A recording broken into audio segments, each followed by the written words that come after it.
গ্রাম বাংলার মজার ছোট গল্প ঘটকালি। এক ছিল ঘটক, তার এলাকায় তার ঘটকালির খুব নাম ডাক ছিল। অচল মেয়ে আর হদ্দবোকা ছেলেকে কথার শান দিয়ে সে এমন উপযুক্ত আর নানা গুণে গুণান্বিতা করে ছাড়তো যে বরপক্ষ ভাবতো এমন এক রত্ন হাতছাড়া হয়ে গেলে সে যে সারা জীবনের জন্য আফসোসের ব্যাপার হবে। আর হাদারাম ছেলেকে কথার গয়নায় অলঙ্কৃত করে এমন ভাবে বর্ণনা করতো যে তাতে মনে হতো পাত্র সুপুরুষ, চালাক, চতুর এবং স্মার্ট। আর এমন রূপবান, গুণবান আর বুদ্ধিমান ছেলের সঙ্গে যে কোনো মেয়ের বিয়ে হওয়া এক ভাগ্যের ব্যাপার। এই ঘটক প্রবর একবার এক বিয়ের ঘটকালি করছিল। এক কন্যাদায়গ্রস্ত পিতা আগে দুজন ঘটক ধরেও তার মেয়ের বিয়ের কোনো সুরাহা করতে পারেননি। অবশ্য তিনি মোটা টাকার বিনিময়ে এই বিখ্যাত ঘটককে নিয়োগ করলেন তার মেয়ের বিয়ের একটা ব্যবস্থা করে দিতে। ঘটক কাজটা নিলেন এবং কন্যার পিতার কাছ থেকে তথ্যাদি জেনে নিয়ে বললেন, আপনি চিন্তা করবেন না, আপনার মেয়ের পার করে দেওয়ার দায়িত্ব আমি নিলাম। কাজের লোকের থাকে হাত যশ আর ঘটকের চাই মুখ যশ। কথায় দুনিয়া চলে আর ঘটকের কথায় ছেলে মেয়ে বিক্রি হয়। ঈশ্বর আমার শুধু চাপা জোর দেননি।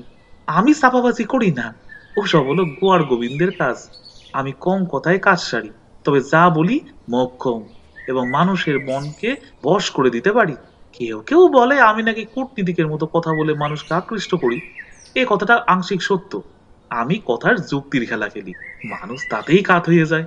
তো যে মেয়ের বিয়ের ঘটকালি করছিলাম তাতেও সফল হয়ে গেলাম। বরপক্ষের তাড়া ছিল, তাই দেখা দেখি ঝামেলায় তারা যেতে চাইলেন না। আমি পাকা ঘটক, আমার কথাতেই তারা শিরোধার্য করলেন। ছেলের বাবা আমাকে মাত্র দুটো প্রশ্ন করলেন। হ্যাঁ, মেয়ে বিয়েতে রাজি তো? আমরা জোর জবরদস্তির বিয়েতে নেই। আমি বললাম, রাজি মানে এক পায়ে খাড়া। আচ্ছা, বিয়ের ব্যাপারে এত যে মন উচাটন, তা বলি লজ্জা শরম আছে তো মেয়ের নাকি? কথা কি যে কন, মেয়েকে পেটে বোমা মারলেও চোখ তুলে কোনো দিকে তাকায় না।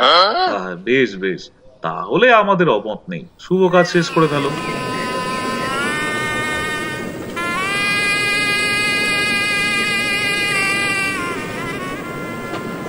শুভ বিবাহ সম্পন্ন হয়ে গেল, কিন্তু পরদিনই ছেলের বাবা অগ্নিশর্মা হয়ে ঘটকের বাড়িতে হাজির।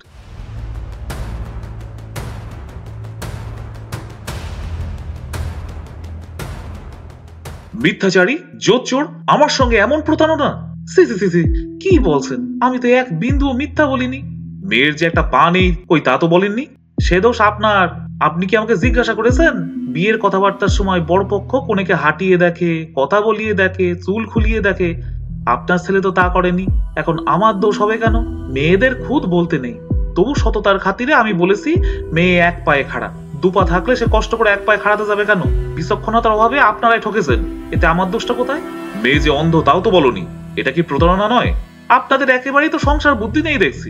আমি এমন পর্যন্ত বললাম যে পেটে বোমা মারলেও মেয়ে চোখ তুলে তাকায় না।